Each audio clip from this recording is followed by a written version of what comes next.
몸이 아파서 하루 결근했습니다. 그런데 말 안 하고 결근했다며 사장님이 당일 해고했습니다. 이렇게 해고해도 되는 건가요?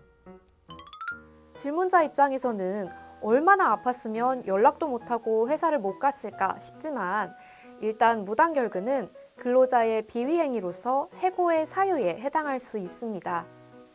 하지만 1일의 결근이 고용관계를 지속할 수 없을 정도로 중대하다고 보기는 어렵고 징계로도 충분하겠지만 해고를 결정한 것은 양정의 정당성을 잃어 부당한 해고에 해당합니다.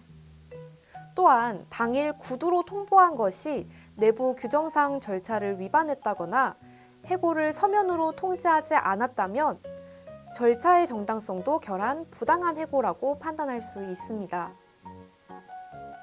해고는 근로자의 생계를 위협하는 엄청난 불이익을 초래하기 때문에 근로기준법에서도 사용자의 해고의 자유를 엄격하게 제한하고 있습니다.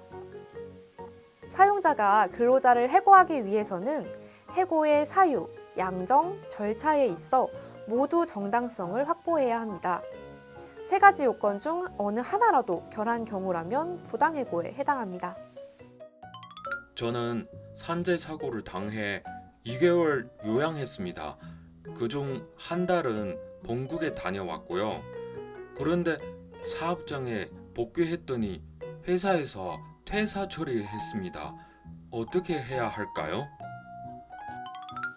근로기준법 제23조 제2항은 사용자가 근로자가 업무상 부상 또는 질병의 요양을 위해서 휴업한 기간과 그 후 30일 동안은 해고하지 못한다고 해서 해고의 절대 금지 기간을 정하고 있습니다. 이는 근로자가 노동력을 상실하고 회복하는 기간 동안 실직의 위험으로부터 벗어나 재기할 수 있도록 보호하고자 하는 취지인데요. 질문자가 산재 사고를 이유로 휴업한 기간 중에 사용자가 일방적으로 퇴사를 시켰다면 이는 절대 금지 기간 중에 이루어진 해고로서 부당해고에 해당합니다. 부당해고를 당한 근로자는 법원에 해고 무효 확인해소를 제기할 수 있고 노동위원회에 부당해고 구제 신청을 제기할 수 있습니다. 특히 노동위원회를 통한 구제 절차는 법원에 의한 구제 절차에 비해서 상대적으로 간단하고 신속하며 저렴한 비용으로 구제받을 수 있다는 점에서 법원에 의한 구제 절차보다 보편적으로 활용되고 있습니다. 노동위원회의 부당해고 구제 신청은 부당해고가 있었던 날부터 3개월 이내에 신청하셔야 합니다. 해고 시점으로부터 3개월이 지나서 부당해고 구제 신청을 하면 내용을 판단할 여지도 없이 각하되어서 구제 절차가 종료될 수 있기 때문에 정해진 기한 내에 신청하도록 주의하셔야 합니다. 근로자가 노동위원회에 부당해고 구제 신청서를 접수하면 서면 공방을 통해서 해고를 둘러싼 사실관계와 정황을 조사하고 신문회의를 개최합니다.